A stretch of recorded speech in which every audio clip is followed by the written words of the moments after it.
పూజ్యులు పెద్దలు వెంకయ్య నాయుడు గారు తెలుగులో అనువదిస్తారు. प्रिय मैना सदोरा, प्रिय मैना सोदारा, सोदारी, मानुसारा, नमस्कारम. అందరికీ విజయదశమి శుభాకాంక్షలు. ప్రియమైన సోదరీమణులారా, మీ అందరికీ పవిత్రమైన విజయదశమి శుభాకాంక్షలని ప్రధాని గారు తెలియజేస్తున్నారు. आंध्र प्रदेश के राज्यपाल श्रीमान नरसिम्हन जी, राज्य के मुख्यमंत्री श्रीमान चंद्रबाबू जी,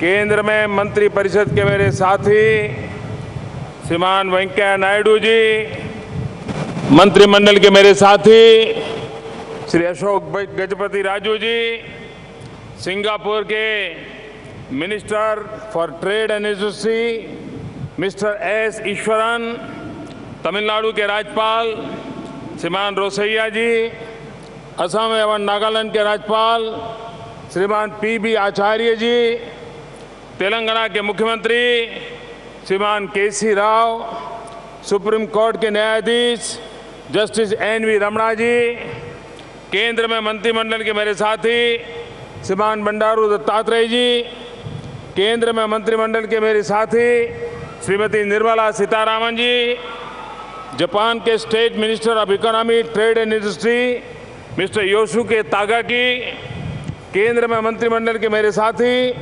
श्रीमान Y S. Chowdary, Hyderabad high court के कार्यवाहक मुख्य न्यायाधीश जस्टिस दिलीप भोसले जी,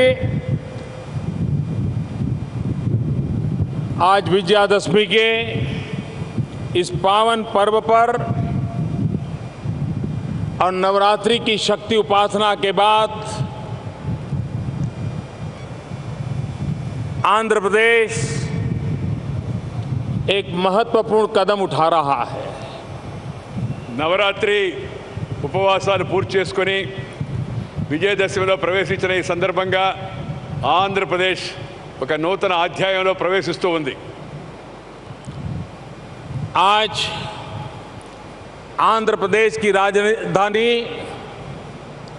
जो राजधानी सदियों से अपनी एक सांस्कृतिक विरासत लेकर के जी रही है, अपनी एक ऐतिहासिक विरासत को लेकर के जी रही है, उस संस्कृति के साथ जोड़ते हुए, उस ऐतिहासिक विरासत को साथ जोड़ते हुए अमरावती नए रंग रूप के साथ, नए आधुनिक साज सज्जा के साथ आंध्र के आशा अपेक्षा का केंद्र बिंदु बनने जा रही हैं और एक प्रकार से सच्चे अर्थ में पीपल्स कैपिटल बनने जा रही हैं. मैं यहाँ की सरकार को, यहाँ के नागरिकों को हृदय से बहुत बहुत बधाई देता हूँ, अभिनंदन करता हूँ. శతాబ్దాల యొక్క చరిత్ర కలిగి, వారసత్వం కలిగి, సంస్కృతిని కలిగి వాటన్నింటినీ గుర్తు చేసే విధంగా ఇవాళ ఆంధ్రప్రదేశ్లో కొత్త రాజధాని అన్ని రకాల సాంకేతిక హంగులతో, చారిత్రాత్మక నేపథ్యంతో ప్రజా రాజధానిగా ఈ యొక్క అమరావతి ఏర్పడుతున్న సందర్భంగా నేను అందరికీ శుభాకాంక్షలు తెలియజేస్తున్నాను. सरकार बनने के इतने कम समय में चंद्रबाबू ने जिस गति से इस काम को हाथ में लिया और इसको दुनिया में जो कुछ श्रेष्ठ है उसको समाहित करने का प्रयास किया, इसलिए मैं चंद्रबाबू जी को हृदय से बहुत बहुत अभिनंदन देता हूं. ప్రభుత్వం ఏర్పడిన కొద్ది రోజుల్లోనే ప్రపంచంలో ఎక్కడెక్కడ ఏ మంచి అలవాట్లు, మంచి పద్ధతులు, ఉదాహరణలు ఉన్నాయో వాటన్నింటినీ సేకరించి ఆంధ్రప్రదేశ్ ముఖ్యమంత్రి శ్రీ చంద్రబాబు నాయుడు వాటన్నింటినీ జోడించి ఈ కార్యక్రమాన్ని చేపట్టినందుకు నేను వారికి హృదయపూర్వకంగా అభినందనలు తెలియజేస్తున్నాను. శ్రీ చంద్రబాబు నాయుడు గారికి. हमारा देश आज़ाद होने के बाद बहुत कम नए शहर बने हैं और उसके कारण भारत में नए शहर बनाना ये विषय उतनी मात्रा में लोगों में प्रचलित नहीं है कि आज के युग में जितनी मात्रा में होना चाहिए था। స్వాతంత్ర అనంతరం మన దేశంలో దురదృష్టవశాత్తు కొత్త నగరాల యొక్క సుందర నగరాల యొక్క నిర్మాణం అనుకున్నట్టుగా జరగలేదు. కానీ ఇవాళ ఆ అవసరం ఎంతో కూడా ఉంది. दुर्भाग्य से पिछले कुछ दशकों में हमारे देश में एक ऐसी सोच बनी कि अर्बनाइजेशन एक समस्या है और उसी के चलते हमने इस ग्रोथ सेंटर की तरफ अनदेखी की है। మన దేశంలో ఈ పట్టణీకరణ వైపు తగినంత మనం శ్రద్ధ తీసుకోలేదు. అందుకని ఇవాళ ఈ అస్తవ్యస్త పరిస్థితి ఏర్పడింది. आज समय की मांग है कि अर्बन डेवलपमेंट को हमने समस्या नहीं मानना चाहिए, उसे एक अपॉर्चुनिटी मानना चाहिए। ఈ పట్టణీకరణ ఒక సమస్యగా కాకుండా ఇది ఒక గొప్ప మహత్తర అవకాశంగా చేపట్టి పట్టణాల యొక్క అభివృద్ధి కార్యక్రమాన్ని చేపట్టవలసి ఉంది. और इसीलिए भारत सरकार ने दुनिया जिस प्रकार से बदलती रही है, जिस प्रकार से टेक्नोलॉजी का उपयोग हो रहा है, हमें एक आधुनिक शहरों की रचना की ओर जाना होगा और 100 स्मार्ट सिटी की दिशा में जाने का एक अहम कदम भारत सरकार ने उठाया है। ప్రపంచంలో ఏ విధంగా అయితే సాంకేతిక పరిజ్ఞానాన్ని ఉపయోగించి సుందర నగరాల వైపు దృష్టి సారిస్తున్నారో అదేవిధంగా భారతదేశంలో కూడా ఈ శాస్త్రీయ సాంకేతిక పరిజ్ఞానాన్ని ఉపయోగించి అత్యంత ఆధునికమైన యొక్క సుందరమైన యొక్క ఆకర్షణీయ నగరాలను 100 నగరాలను ఏర్పాటు చేయాలని భారత ప్రభుత్వం కూడా నిర్ణయించింది.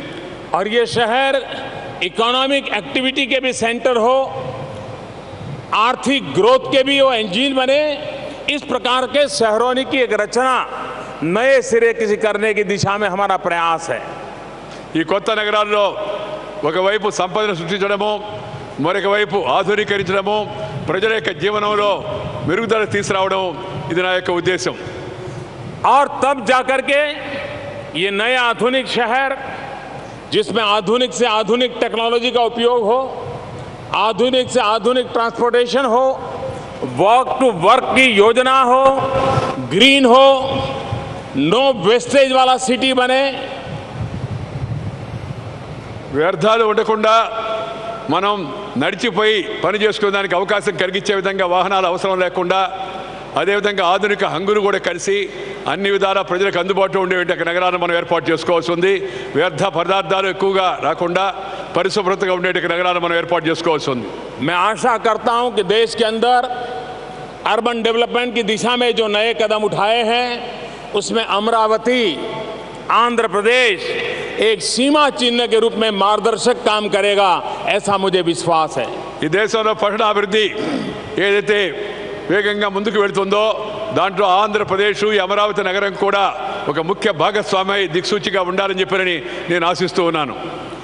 अभी जापान के मंत्री श्री बता रहे थे कि नया शहर कितना बनाना कितना कठिन होता है, उसका जापान को भली भांति अनुभव है। జపాన్ మంత్రి గారు ఇప్పుడే కొత్త నగరం ఏర్పాటు చేయడంలో ఎలాంటి సమస్యలు ఎదురవుతాయి, సవాళ్ళు ఎదురవుతాయని అనేక అనుభవాలు ఇప్పుడు చెప్పారు. मेरे जीवन में भी ऐसा अवसर आया जब 2001 में गुजरात में भयंकर भूकंप आया। उसके बाद मुझे गुजरात के मुख्यमंत्री का दायित्व आया। पूरा कच्छ जिला हमारा और अन्य जिलों के महत्वपूर्ण शहर एक प्रकार से ध्वस्त हो चुके थे। हमारे सामने बड़ी चुनौती थी उन सभी गांवों को, शहरों को खड़ा करना। నా జీవితంలో కూడా అలాంటి సవాలు అనుభవం ఎదురైంది. 2001లో భయంకరమైన భూకంపం కచ్లో గుజరాత్లో వచ్చినప్పుడు ఆ తర్వాత ముఖ్యమంత్రిగా బాధ్యత చేపట్టే బాధ్యత నాపై వచ్చింది. దాన్ని మొత్తం అంతా విధ్వంసం యొక్క ఆ ప్రాంతాన్ని అంతా తిరిగి పునర్నిర్మాణం చేయడం అవుతుందో అది ఒక పెద్ద సవాలుగా స్వీకరించడం జరిగింది. लेकिन जब पॉलिटिकल विल हो, जनता जनार्दन का समर्थन हो, स्पष्ट दृष्टि हो, तो सिद्धियां प्राप्त होके रहती हैं। और आज वो जिला हिंदुस्तान के फास्टेस्ट गति से आगे बढ़ने वाले जिलों में अपनी जगह बना रहा है। ఒక రాజకీయ దృఢ సంకల్పం ఉంటే సత్సంకల్పం ఉంటే, ప్రజల యొక్క మద్దతు ఉంటే దేన్నైనా నెరవేర్చడానికి ఉదాహరణ, సజీవ ఉదాహరణ కచ్ జిల్లా. ఇవాళ దేశంలో, రాష్ట్రంలో అభివృద్ధి చెందిన జిల్లాల్లో ప్రముఖంగా పేర్కొనే విధంగా ఆ కచ్ జిల్లా తిరిగి పునర్నిర్మాణం చేయడం జరిగిందని సందర్భంగా మీ అందరికీ మనం చేస్తున్నాను. जब ये अमरावती का मुझे निमंत्रण मिला, मैंने बाबू को कहा था मैं जरूर आऊंगा, लेकिन जब मैंने अखबार में पढ़ा कि चंद्रबाबू तेलंगाना के मुख्यमंत्री के घर गए, जाकर के उन्होंने उनका निमंत्रण दिया, ये जब समाचार मेरे पास आए तब मेरी खुशियों का पार नहीं रहा था, और इसलिए मैं उनको विशेष बधाई देता हूं इस काम के लिए. ఈ యొక్క ఆంధ్రప్రదేశ్ యొక్క రాజధాని అమరావతికి శంకుస్థాపనకు రావాలని నాకు ఆహ్వానం ఇచ్చినప్పుడు నేను అంగీకరించాను. ఆ తర్వాత నాకు వార్తా ప్రసారాల ద్వారా సమాచారం తెలిసింది.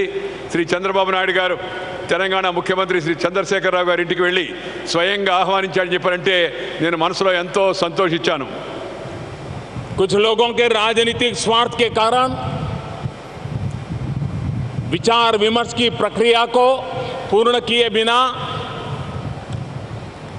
हड़बड़ में, जल्दबाजी में आंध्र और तेलंगाना विभाजन हुआ.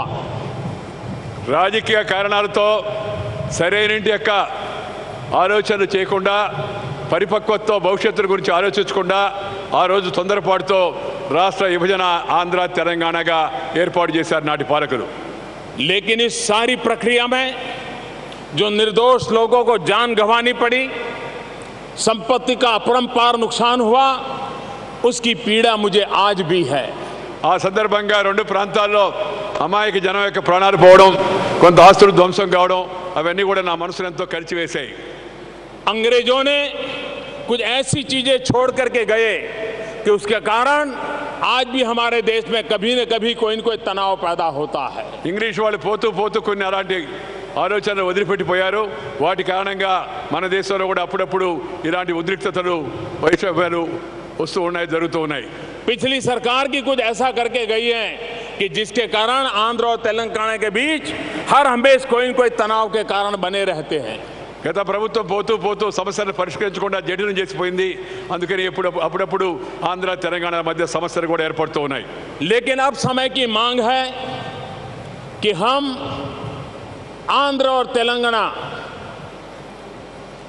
चाहे आंध्र हो चाहे तेलंगाना हो, हमारी आत्मा तेलुगु है. ఆంధ్రప్రదేశ్ కానీ తెలంగాణ కానీ మన అందరి యొక్క ఆత్మ, తెలుగువారి అందరి యొక్క ఆత్మ ఒకటే, తెలుగువారి అందరూ ఒకటే, తెలుగువారి ఆత్మ ఒకటే.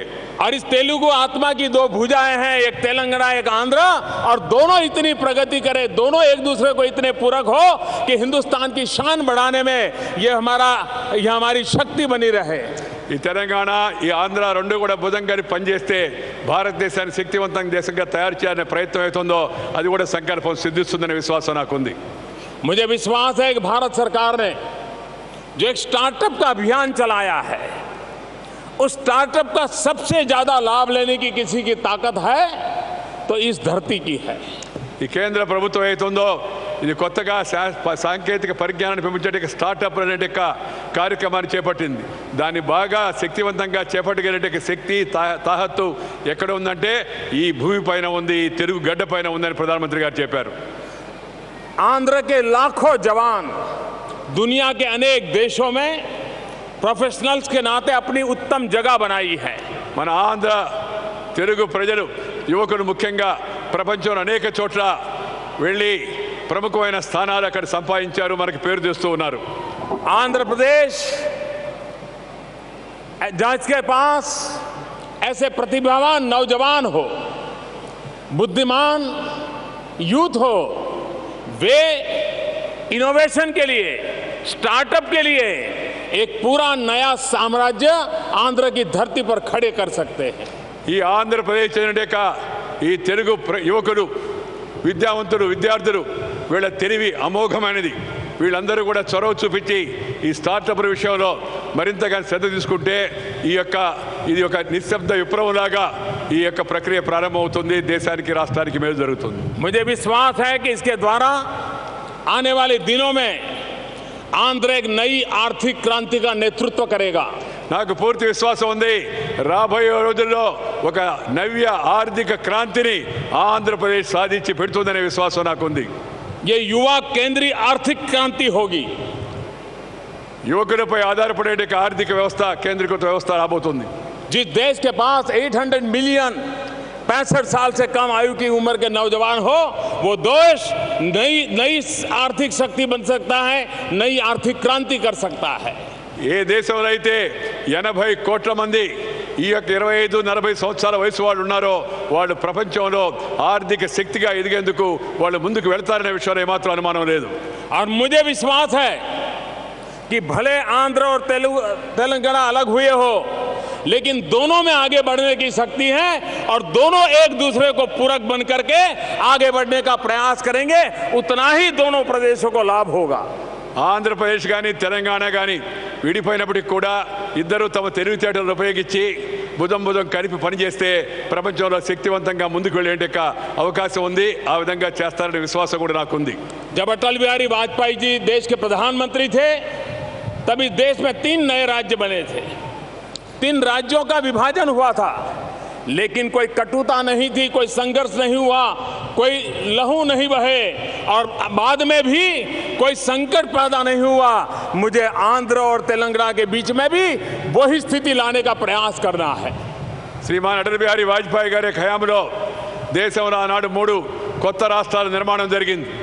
ఎలాంటి వైషమ్యాలు కానీ విద్వేషాలు కానీ చెరలేకుండా ఆ 3 రాష్ట్రాలు ఏర్పడ్డాయి, ముందుకు వెళుతూ ఉన్నాయి.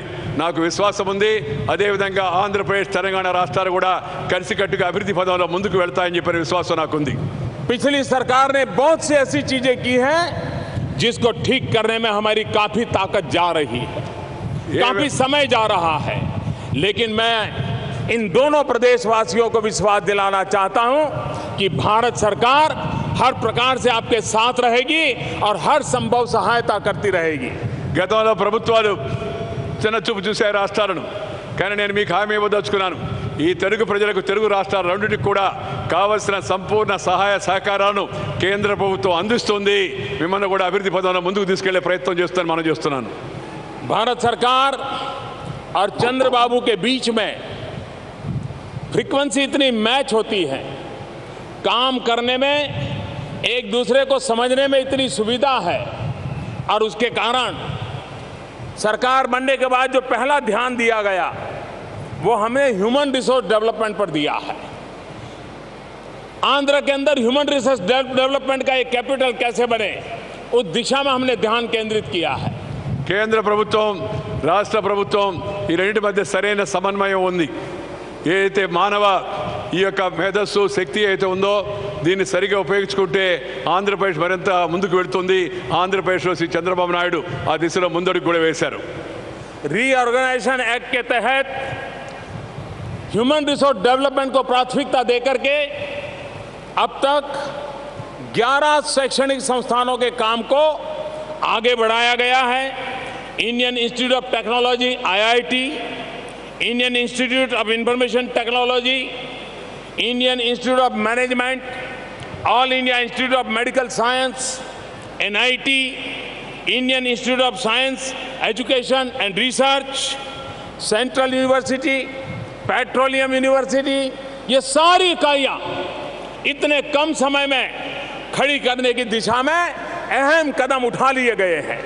మానవ వనరుల యొక్క అభివృద్ధికి ఇక్కడ అపారమైన అవకాశం ఉందని గుర్తించి రాష్ట్ర విభజన సందర్భంగా ఏవైతే సంస్థల గురించి పేర్కొన్నారో ఆ సంస్థలన్నిటి కూడా అనతి కాలంలోనే వాటిని మంజూరు చేయడం జరిగింది, వాటిని ప్రారంభించడం జరిగింది. అది ఇండియన్ ఇన్స్టిట్యూట్ టెక్నాలజీ కావచ్చు, అలాగే IIIT కావచ్చు, IESR కావచ్చు, లేకపోతే ఇండియన్ ఇన్స్టిట్యూట్ ఆఫ్ మేనేజ్మెంట్ కావచ్చు, లేకపోతే ఆల్ ఇండియా మెడికల్ ఇన్స్టిట్యూట్ కావచ్చు, లేకపోతే పెట్రోలియం యూనివర్సిటీ కావచ్చు, లేకపోతే ఇతరత్ర పరిశోధనా సంస్థలు కావచ్చు, ఏవైతే పేర్కొన్నామో వాటన్నిటిని కూడా మంజూరు చేయడము, శీఘ్రగతిన వాటిని ప్రారంభించడం చేయడము, దానివల్ల ప్రజలకు యువకులకు అవకాశం లభించే విధంగా చూడడం కూడా జరిగింది. प्रजा के इस राजधानी जब बन रही है तब आप लोग अपने अपने गांव से पवित्र माटी और पानी लाए हैं और आपने सच्चे अर्थ में इसको प्रजा की पाटनगरी बनाने की दिशा में एक सफल आयोजन किया है. మీరు కొత్త రాజధాని ఏర్పడేటప్పుడు మీ గ్రామాల నుంచి కొంత మట్టిని సేకరించి ఒక విజయవంతమైన రాజధానిగా దీన్ని ఏర్పాటు చేసే కోసం అని చెప్పి చొరవ చూపించారు. जब मुझे इस योजना का पता चला और आज मैं आ रहा था तो मुझे भी विचार आया. ఈ విషయం నాకు ఎప్పుడైతే తెలిసిందో, ఈ సమాచారం తెలిసిన తర్వాత నాకు కూడా అలాంటి ఆలోచన వచ్చింది. और मैं भी माटी और पानी साथ लेकर के आया. నేను కూడా మట్టిని మరియు నీరుని తీసుకొని తోడుగా ఢిల్లీ నుంచి ఇక్కడికి వచ్చాను కొత్త రాజధాని కోసం అని చెప్పని. मैं माटी लाया हूं, भारत के लोकतंत्र का मंदिर संसद के परिसर में से माटी लाया हूं और पानी यमुना जी नदी में से लाया हूं. और यमुना जी हमारे देश में कोई भी नदी ये सिर्फ नदी नहीं होती है, हमारे देश में नदी एक संस्कृति होती है. మన యొక్క పార్లమెంటు ప్రజా మందిరం ఏతుందో ఆ భారత పార్లమెంట్ యొక్క ప్రాంగణంలో మట్టిని సేకరించి దాన్ని అమరావతి రాజధాని కోసం తీసుకొచ్చాను. దానితో పాటు మనం ఎంతో పవిత్రమైన యొక్క సంస్కృతికి కేంద్ర బిందువైన యొక్క యమునా నది నుంచి కూడా ఢిల్లీని నీరుని తీసుకొచ్చాను. మట్టి నీరు రెండు కూడా ఈ రాజధాని కోసం నాతో పాటు తీసుకురావడం జరిగింది. और जब मैंने चंद्रबाबू को दिया तो उनको आश्चर्य हुआ और वो मुझे कह रहे हैं कि बड़ा इमोशनल टच है मेरे मन को. చంద్రబాబు నాయుడుకి ఎప్పుడైతే నేను వీటిని అందించానో ఆయన అన్నాడు, నాకు మనసులో ఎంతో ఉద్వేగం కలుగుతూ ఉంది. మీరు ఢిల్లీ నుంచి పార్లమెంట్ నుంచి మట్టిని తీసుకురావడం, యమునా నది నుంచి నీరు తీసుకురావడం నాకెంతో ఉద్వేగాన్ని ఆనందభరితం చేసిందని చెప్పి చంద్రబాబు నాయుడు గారు చెప్పారు. लेकिन मैं आंध्रवासियों को कहना चाहता हूं, ये सिर्फ संसद परिसर की मिट्टी या यमुना जी नदी का जल इतना ही नहीं है, ये तो एक प्रकार से देश की राजधानी अब अमरावती पहुंच गई है, इसका संदेश है. కేవలం ఆ ఢిల్లీలో పార్లమెంటు ప్రాంగణంలో మట్టి లేదా యమునా నది నీరు కాదు ఇక్కడికి వచ్చింది. ఈ దేశం యొక్క రాజధాని మీ రాష్ట్ర రాజధానిలో కలవడం కోసం నేరుగా ఇక్కడికి వచ్చిందని చెప్పిన సందర్భంగా మనం చేస్తున్నాను. ये प्रतीक इस बात का संदेश लेकर के आया है, ये सिंबल में वो ताकत है, वो विश्वास देता है कि आंध्र के विकास की यात्रा में दिल्ली कंधे से कंधा मिला करके चलेगा, हर समय साथ रहेगा और नई ऊंचाइयों को पार करके रहेगा. ఇది కేవలం లాంఛనప్రాయంగా తెచ్చింది కాదు. దీని యొక్క సందేశం ఏమిటంటే ఆంధ్రప్రదేశ్ యొక్క అభివృద్ధి పదంలో ప్రతి అడుగులో కూడా కేంద్రం రాష్ట్రంతో కలిసి భుజం భుజం కలిపి నడుస్తుంది, మీ అభివృద్ధికి అన్ని విధాలా ప్రోత్సహిస్తుందని చెప్పని ఇది సంకేతం అని చెప్పని మీ అందరికీ మనం చేస్తున్నాను. जिन लोगों को आंध्र और तेलंगाना का विभाजन करने के साथ एक हमेशा की समस्या के बीज बोने का इरादा रहा है, वे आज भी विष पैदा करने के लिए उसमें खाद डाल रहे हैं. రాజకీయ కారణాలతో రాష్ట్ర విభజన ఆ దృష్టికోణంతో చూసిన వాళ్ళు ఇప్పుడు కూడా విభజన అయిన తర్వాత కూడా దీంట్లో విష బీజాలు నాటే ప్రయత్నం చేస్తూ ఉన్నారు. भ्रम फैलाने की कोशिश कर रहे हैं, భ్రమ కలిగించే ప్రయత్నాలు చేస్తూ ఉన్నారు. नौजवानों की भावनाओं को भड़काने का प्रयास कर रहे हैं. యువకుల్లో ఉండే భావోద్రేకాన్ని రెచ్చగొట్టే ప్రయత్నాలు చేస్తూ ఉన్నారు. लेकिन मैं आज अमरावती सांस्कृतिक नगरी से आज इस अमरावती सांस्कृतिक नगरी से मैं आंध्रवासियों को विश्वास दिलाना चाहता हूं कि रीऑर्गेनाइजेशन एक्ट के अंदर जो भी बातें कही गई हैं उसको लेटर एंड स्पिरिट के साथ भारत सरकार साथ रहेगी, लागू करेगी, ये मैं विश्वास दिलाने आया हूं. ఈ విషం చిమ్మే ప్రయత్నాలు చేస్తున్న సందర్భంగా నేను ఆంధ్రప్రదేశ్ ప్రజానికానికి ముఖ్యంగా యువకులకు చెప్పదలుచుకున్నాను. రాష్ట్ర విభజన చట్టంలో పేర్కొన్న ప్రతి ఒక్క అంశాన్ని కూడా అక్షర సహా తూచా తప్పకుండా 100% దాన్ని అమలు చేసి చూపిస్తామని చెప్పని ఈ అమరావతి నగరం యొక్క సాక్షిగా నేను మీ అందరికీ కూడా హామీ ఇస్తూ ఉన్నాను. आप विश्वास रखिए, चंद्रबाबू और नरेंद्र मोदी की जोड़ी जो बातें तय हुई है उसको साकार करके रहेगी, समय सीमा में साकार करके रहेगी और आंध्र के सपनों को पूरा करके रहेगी.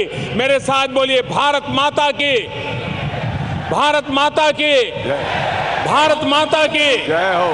बहुत बहुत धन्यवाद. కేంద్ర ప్రభుత్వంలో నరేంద్ర మోడీ ప్రభుత్వం, రాష్ట్రంలోని చంద్రబాబు నాయుడు ప్రభుత్వం, మోడీ యొక్క బాబు యొక్క జోడీ ఏవైతే మీ యొక్క అభివృద్ధి పదంలో మీ కళ్ళున్నాయో వాటన్నిటిని కూడా శాతం సాకారం చేసి చూపిస్తాము, అవన్నీ కూడా నెరవేరుస్తామని చెప్పని మీ అందరికీ కూడా ఈ సందర్భంగా నేను హామీ ఇస్తూ ఉన్నాను. వారితో